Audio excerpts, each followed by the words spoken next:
با اون بازی نکن. اوکی؟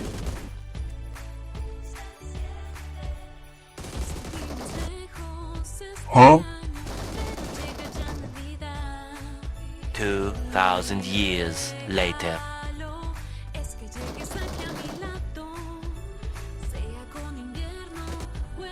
سلام. گاهیدین آقا گاهیدین همدیگه رو نکنید آقا.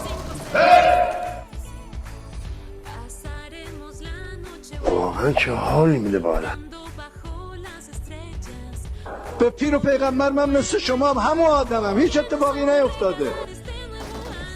اونی که چند بار به شما فرصت میده رمز گوشیته، نه من.